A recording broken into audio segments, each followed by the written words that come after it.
북한이랑 전쟁 중인데 거길 왜 가? 한국 어차피 볼 거 없어. 그냥 일본으로 가자. 하버드 오케스트라 연습실에서 세계 여러 나라에서 온 학생들이 다투고 있는데요. 어떤 사연인지 한번 들어보겠습니다. 안녕하세요. 저는 하버드에서 컴퓨터 공학을 전공하고 있는 메이라고 해요. 저는 하버드에서 레드클리프 오케스트라라는 클래식 음악 동호회 단원으로 활동하고 있죠. 저희 하버드 레드클리프 오케스트라는 1808년 설립되어 200년이 넘는 역사를 자랑하고 있어요. 서로 다른 전공을 가진 120명의 하버드 학부생들로 이루어져 있죠. 얼마 전 저희 동호회에서는 한국으로 수학여행을 다녀왔어요. 저희는 매년 4차례 공연을 하고 있고 경년마다 해외에서 공연도 할 겸 수학여행도 같이 다녀오고 있죠. 이번에 저희가 한국에서 수학여행을 즐기는 동안 한국 기자님들이 취재를 오셔서 뉴스에도 나왔더라고요. 그 기사를 보고 저희끼리 얼마나 신기해했는지 몰라요. 그런데 저희가 왜 한국까지 수학여행을 갔냐고요? 물론 저희 하버드 음악 동호회 단원 중에 한국인 친구들이 많기도 해요. 그렇지만 한국인 친구들은 부모님을 보러 한국에 자주 가는데 한국 말고 다른 데 가는 게 어떠냐며 오히려 다른 곳을 제안하더라고요. 한국을 가고 싶어 한 친구들은 대부분 유럽이나 미국 출신 친구들이었어요. 저희가 이번 공연 겸 수학여행 장소를 어디로 가면 좋을까 다 같이 고민했을 때 여러 장소들이 나왔어요. 그런데 갑자기 저희 동호회 회장인 카이가 유튜브에서 한국 템플스테이를 봤는데 꼭 가보고 싶다고 한국은 어떠냐며 제안했죠. 그러곤 저희에게 템플스테이 링크를 보내 한번 꼭 영상을 보라고 하는 거 아니겠어요? 한국 템플스테이 영상을 본 대부분의 친구들이 진짜 멋지다고 여기 꼭 가야겠다고 난리가 났어요. 유럽이나 미국에는 산을 볼 일이 정말 드물거든요. 거의 평지로 이루어져 있으니까요. 그런데 고즈넉한 산 속에 작은 궁전 같은 절이 있고 거기서 새소리를 들으며 절에서 머무는 모습이 요정 같았어요. 한국에서는 이런 걸 신선노름한다라고 표현하더라고요. 아무튼 늘 학교에서 치열하게 공부하고 빡빡하게 생활하는 친구들이 대부분이라 하버드 친구들은 회장 카이가 보내준 영상에 완전 푹 빠져버렸죠. 원래 한국을 좋아하던 친구들도 많았지만 한국을 잘 모르던 친구들도 있었거든요. 그런데 그 영상을 계기로 다들 한국을 검색해보고 경복궁에도 가보고 싶고 한식도 먹어보고 싶다며 거의 수학여행 장소가 한국으로 확정될 느낌이었죠. 그런데 그때 일본 단원인 친구가 한국보단 일본이 훨씬 좋다며 일본의 관광지 사진을 쭉 보내왔어요. 한국에 비하면 일본이 훨씬 거리도 깔끔하고 라멘이든 스시든 한국보다 먹을 것도 많다며 일본이 수학여행 장소로 제격이라고요. 그리고 오히려 한국 사람들은 일본으로 여행을 진짜 많이 온다면서 그게 바로 일본이 더 낫다는 증거가 아니겠냐고 말하더라고요. 저는 사실 수학여행이라면 어디든 다 좋다는 입장이었지만 그 친구의 말을 듣고 회장인 카이가 완전 열받은 것 같았어요. 일본은 지금 치사율 30%의 이상한 전염병이 돌고 있는데도 국가에서 공식적으로 입장 발표도 안 하고 위험하기 짝이 없다면서요. 그리고 관광객들이 많이 오면 그 자체로 국가에 좋은 일인데 숙박세와 관광세까지 받으면서 관광객들에게 부담을 주고 자국민을 보호하는 걸 보면 우리가 수학여행까지 가서 뭔가를 배워오긴 어려울 것 같다고 선을 딱 그었어요. 카이의 말이 일리가 있었죠. 이번 수학여행은 단순히 놀고 오는 게 아니라 공연을 하고 그 나라에서 새로운 배움을 위한 여행의 목적이 더 컸거든요. 그렇게 보자면 현재 넷플릭스에서도 늘 상위권을 달리고 있는 문화 콘텐츠 강국이면서 삼성전자, LG화학같이 기술적인 면에서 우위를 달리며 AI 산업까지 선점하고 있을 정도로 여러 방면에서 뛰어난 한국에 가는 게 맞다고 생각했어요. 저희의 수학여행 목적과 딱 맞는 곳이라고 할 수 있었죠. 그렇게 몇몇 일본인과 중국인 단원을 포함해 소수의 친구들의 반대를 제외하고 90% 이상의 미국과 유럽 친구들의 찬성으로 한국행이 결정되었어요. 그런데 더 큰 문제는 그 다음이었습니다. 저희 하버드 오케스트라 동호회 부모님들이 학교에 공식적으로 이의를 제기하셨어요. 한국이라고 하면 북한밖에 모르는데 그렇게 위험한 나라의 애들을 어떻게 보내냐고 학교 차원에서 금지해야 되는 거 아니냐는 항의였죠. 사실 나이가 많은 일부 어른들은 한국에 대해 북한밖에 모르시는 분들도 많아요. 오죽하면 한국과 북한이 같은 곳이라고 생각하시는 분들이 있을 정도죠. 저희는 이러다 못 가게 되는 거 아냐 하고 걱정했어요. 그런데 정말 생각지도 않았던 사람이 이 문제를 해결해 주셨어요. 바로 저희과 교수님이셨죠. 저희 컴퓨터공학과 교수님은 하버드 내에서도 꽤나 권위 있으신 분이에요. 여기서 실명을 밝히긴 어렵지만 미국 엔비디아와 대만 TSMC 그리고 한국 삼성전자에서 비밀리에 자문을 요청할 정도로 권위가 있으신 분이죠. 그런데 그런 교수님께서 직접 항의하시는 학부모님들께 한 분 한 분 전화드려 저희의 한국행을 지지해 주셨다고 해요. 교수님 전화를 받은 부모님들은 흔쾌히 허락해 주셨죠. 아니 도대체 교수님이 뭐라고 하셨길래 부모님들이 한 방에 알겠다고 하셨는지 궁금했어요. 엄마한테 물어보니 우리 아이들이 하버드에 올 정도로 뛰어난 학생들이라면 그 학생들의 의사결정은 당연히 존중받아야 하지 않겠냐고, 한국이 어떤 나라인지 학생들이 직접 겪어보고 부딪혀볼 수 있도록 어른으로 기회를 제공하자고 하셨다고요. 이렇게 멋진 교수님이 우리 교수님이라니 어깨가 으쓱했죠. 아무튼 이렇게 저희의 한국행은 순조롭게 진행되고 있었습니다. 여행이 결정된 이후 회장 부회장이 수학여행 코스를 정하기 위해 진행팀을 몇 명 더 뽑는다고 했죠. 모두들 거기에 들고 싶어서 아주 난리가 났어요. 각자 가고 싶은 곳이 정말 많았는데 진행팀에 들어가면 아무래도 자기가 가고 싶은 장소를 넣을 수 있기 때문이었죠. 그런데 정말 신기한 게 한국은 여행할 곳이 정말 많더라고요. 저희가 계획한 10일이 한참 부족한 것 같았어요. 하고 싶은 걸 다 하려면 정말 방학 내내 있어야 될 것 같다는 생각을 했죠. 아무튼 저는 한국 여행을 검색해보면서 김밥을 만드는 요리 수업을 꼭 듣고 싶다고 생각했어요. 작년에 김밥이 엄청 유행하면서 먹어보기는 많이 먹어봤지만 도대체 어떻게 만드는지 정말 궁금했거든요. 그것만 해보면 정말 소원이 없겠다 생각하며 진행팀이 된 친구에게 슬쩍 제 의견을 제안하고 한국 여행 갈 날짜만 기다렸죠. 그리고 저희 팀 93명의 친구들이 모두 비행기를 타게 되었어요. 이렇게 많은 인원이 함께 한국으로 수학여행이라니 정말 들떴죠. 비행기 좌석도 회장인 카이가 랜덤으로 배치했어요. 항상 같이 다니는 친구 말고 이번 여행에서만큼은 비행기를 탈 때, 버스를 탈 때 짝을 랜덤으로 정해 새로운 친구들과도 많이 얘기해보라는 취지였죠. 한국으로 가는 비행기에서 제 옆자리는 중국인 제이슨이었어요. 평소에 정말 말 한마디 안 해본 애였는데 좀 당황했죠. 그런데 저는 비행시간 내내 정말 괴로웠어요. 그 이유는 제이슨이 말이 너무 많았기 때문이죠. 중국 애들은 원래 이렇게 말이 많은 건지 얘만 이런 건지 적당히 얘기 좀 나누다 자려고 했는데 말이 끊이질 않는 거예요. 저는 중간중간 피곤한 티를 냈는데도 못 알아듣길래 눈을 감고 자는 척을 했는데도 제 팔을 툭툭 치며 말을 계속 이어나가더라고요. 상대방에 대한 배려가 전혀 없는 애였죠. 그런데 제가 더 참기 힘든 건 다른 문제였어요. 비행기를 타자마자 뭔가 이상한 냄새가 난다는 생각을 했어요. 그런데 설마 그게 옆자리에서 날 거라는 건 상상도 못했죠. 꿉꿉하고 쾌쾌한 냄새가 계속 나길래 어디서 나나 했더니 제이슨에게서 나는 냄새였어요. 이건 며칠 안 씻을 때 나는 냄새인 것 같았는데 정말 괴로웠죠. 그러고 갑자기 제 친구 제시가 예전에 해줬던 이야기가 생각났어요. 중국인들은 위생관념이 없어서 청결하지 못하다고 하더라고요. 머리를 안 감거나 샤워를 며칠 동안 안 하는 건 기본이라고요. 제 옆자리에 앉은 제이슨에게서 풍기는 악취와 끊임없는 대화로 저는 머리가 어질어질했어요. 제발 빨리 한국에 도착했으면 하고 바랬죠. 한국에 도착하자마자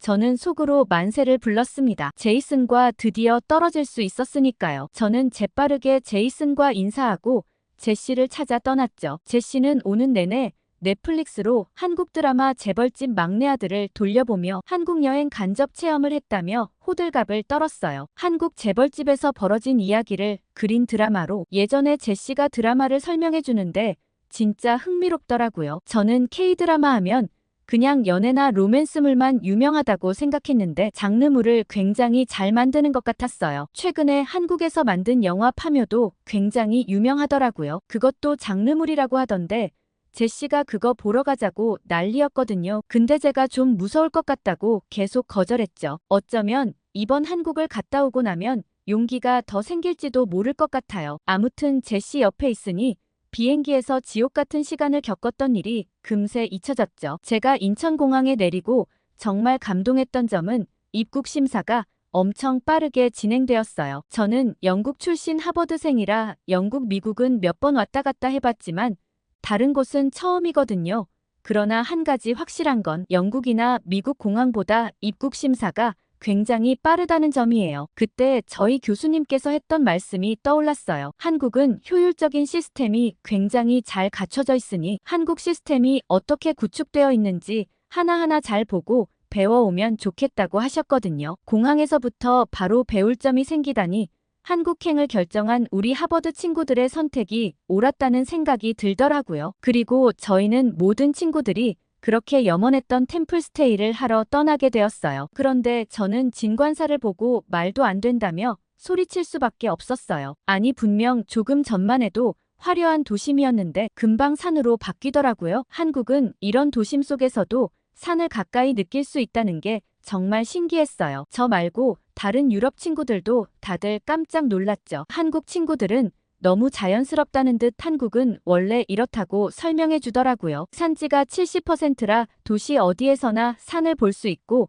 주말에 등산을 즐기는 한국인들이 많다고 하더라고요. 세상에나, 유럽에서 등산은 보통 전문 산악인들만 즐기는 스포츠인데 여기선 흔히 즐길 수 있다니 놀라웠어요. 물론 유럽의 산과 한국 산의 경사도나 느낌이 다르겠지만 이렇게 가까이서 자연을 즐길 수 있는 한국인들이 부럽더라고요. 저희는 모두 진관사에 도착해서 산이 이렇게 가까이 있는 게 정말 신기하다며 눈이 휘둥그레졌어요. 태어나서 처음 산에 온 친구들도 많았죠. 얼마 지나지 않아 템플스테이를 맡고 계시는 선우 스님과 함께 경내 이곳저곳을 둘러보았습니다. 스님께서는 영어를 굉장히 유창하게 잘하시더라고요. 통역이 필요 없을 정도로 뛰어난 실력으로 저희가 알아듣기 쉽고 친절하게 설명해 주셨죠. 그리고 점심시간이 되었습니다. 한국엔 워낙 맛있는 음식이 많다기에 잔뜩 기대를 하고 왔어요. 그런데 저에게 청천벽력 같은 소식이 들렸습니다. 절에서 먹는 사찰 음식은 채식이라는 거 아니겠어요? 고기로 단백질 보충해야지 싶었는데 풀떼기만 있는 밥상이라니 정말 아쉬웠습니다. 채식이라는 말에 기분이 다운돼서 터덜터덜 식당으로 갔는데 차려진 밥상을 보고 저는 충격을 받을 수밖에 없었어요. 점심으로 나온 음식에는 봄동 겉절이, 시금치 무침, 단호박 튀김, 민들레 겉절이, 연근조림, 만두구이, 두부구이, 가죽부각, 도라지 무침, 상다리가 휘어지게 음식이 차려져 있었죠. 이게 다 채식 요리라니 보기에도 아름답고 맛도 훌륭했어요. 아니, 이런 음식이라면 고기가 필요 없겠다면서 제씨랑 개눈 감추듯 식사를 했죠. 사찰 음식은 가운데 음식이 있고 덜어서 먹는 구조였는데 제가 하도 많이 먹어서 몇 번이나 추가로 음식을 더 가져다 왔는지 모르겠어요. 자주 왔다 갔다 반찬을 더 받으러 갈 때마다 절에서 일하시는 분께서 복스럽게 잘 먹는다며 보기 좋다고 하시더라고요. 잘 먹는다고 칭찬받으니 기분이 이상했지만 맛있게 만들어주셔서 도리어 감사하다고 전했죠. 정말 배부르게 먹었는데도 기분 나쁜 배부름이 아니었어요. 음식을 먹으면서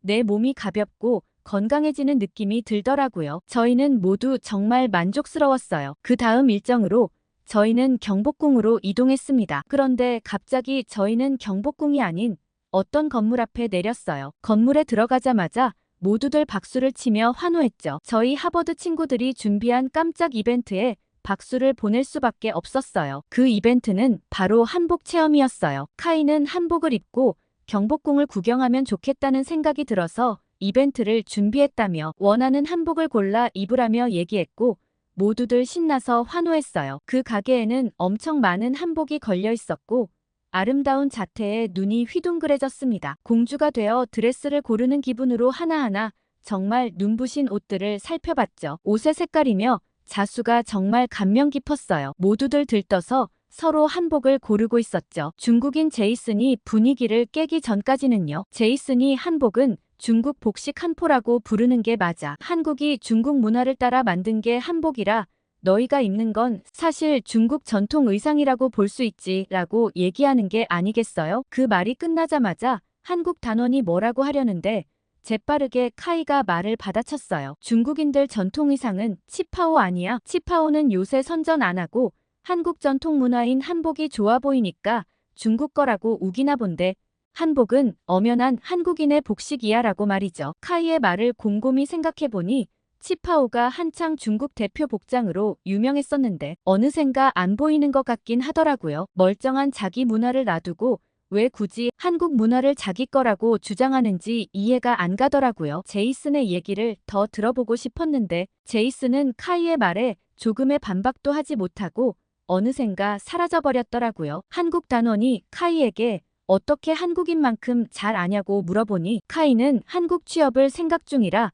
한국에 대한 공부를 많이 하고 있다고 하더라고요. 한국의 유서 깊은 역사도 정말 재밌고 세계적으로 다방면에서 뛰어난 한국 기업에서 일하고 싶다고요. 어느 기업에 가도 발전 가능성이 많아 흥미로운 나라인 것 같다는 말을 덧붙였어요. 카이처럼 똑똑한 친구가 한국 취업을 생각하다니 좀 놀라웠어요. 그리고 한국의 위상에 대해 다시 한번 생각해보게 됐죠. 아무튼 한복을 입고 경복궁으로 향하니 정말 조선시대로 돌아간 것 같았어요. 모두들 깔깔 웃으며 사진도 찍고 재밌는 영상도 찍었죠. 한복을 입는 것도 뜻깊은 일인데 경복궁을 보는 것도 인상적이었어요. 유럽에서 보던 성과는 차원이 다른 단아함이 있었죠. 유럽의 성들은 매우 화려하고 장식이 많은데 경복궁은 얼핏 보면 밋밋한가 싶은데 주변 자연환경과 잘 어울리고 그 안에 재미있는 요소들이 곳곳에 숨어 있었어요. 오히려 이렇게 짓는 게 더 어려울 것 같다는 생각이 들었죠. 경복궁 곳곳에는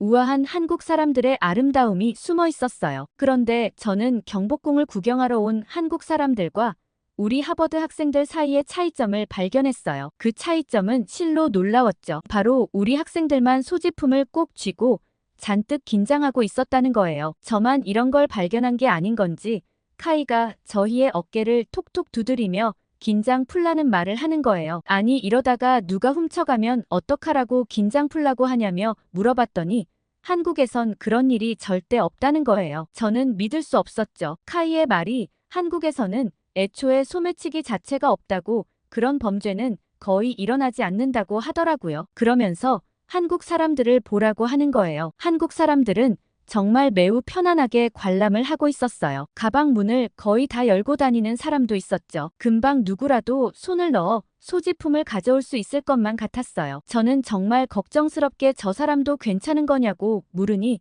카이는 걱정 말라고 하더라고요. 유럽에서는 꽁꽁 싸매고 있어도 눈 깜짝할 사이에 소지품이 사라지는 경우가 매우 흔해요. 조금만 방심하면 제 물건을 잃어버리기 십상이죠. 그런데 한국은 저렇게 다 내어놓고 다녀도 안전하다니 정말 치안이 잘 되어 있는 나라라는 생각이 들더라고요. 그런데 갑자기 저에게 문제가 생겼어요. 제 배에서 천둥번개가 치는 거 아니겠어요? 생각해보니 비행기에서부터 쭉 볼일을 보지 못해서 신호가 왔던 거였죠. 하지만 이런 곳에 어디 공중 화장실이 있을 리 만무하잖아요. 어떻게 해야 하나 식은땀이 줄줄 흐르고 제 머릿속은 하얘지기 시작했죠. 그러자 제시가 너 왜 그러냐며 어디 아프냐고 묻는 거예요. 제시에게 아주 작은 목소리로 사실 나 지금 신호가 왔는데 어떡하지? 나 먼저 숙소에 돌아갈까? 라고 얘기했죠. 그러자 제시도 큰일 났다며 나도 같이 가줄까 둘이서 막 쑥덕대고 있는데 이런 저희 모습을 본 한국 단원이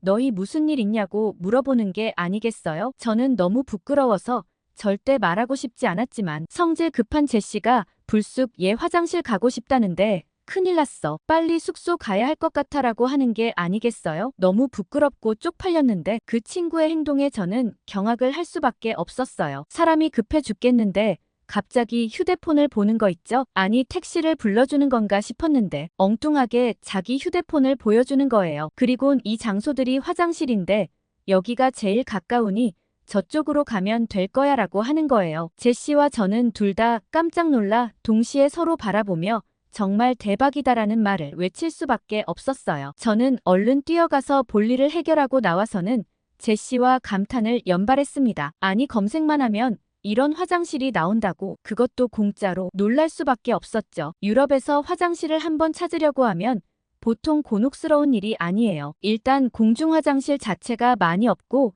요금을 내는 곳도 많죠. 그런데 한국은 이런 공공 화장실이 도시 곳곳에 있는 데다가 이런 화장실을 공짜로 이용할 수 있다니 보통 놀라운 일이 아니었어요. 제시와 이런 화장실을 유지하려면 얼마나 많은 국가 예산이 들어갈까부터 시작해서 아무리 돈을 많이 들여도 사람들이 깨끗하게 사용하지 않으면 말짱 꽝이라는 얘기까지 했죠. 저희의 결론은 이 시스템이 가능한 건 한국 사람들이 서로를 배려해 화장실을 깨끗하게 사용하기 때문이라는 의견에 도달했어요. 한국 어딜 가든 놀라움의 연속이었죠. 서울 여행을 마치고 다음 코스는 전주와 통영으로 이동했어요. 여기서도 할 말이 정말 많은데 아무래도 시험 일정이 빠듯해서 다음에 시험 끝나고 또 쓰려고 해요. 아무튼 한국은 여러모로 정말 대단한 나라예요. 우리 하버드 친구들 모두 한국에 대해 깊은 감명을 받고 돌아왔죠. 다음에 저는 제시와 둘이 또 한번 가보려고요. 오늘 사연은 여기까지입니다. 명문 하버드생들을 비롯한 세계 석학들이 앞다투어 한국을 찾는 날이 오다니 감격스럽습니다. 오늘 사연이 재밌으셨다면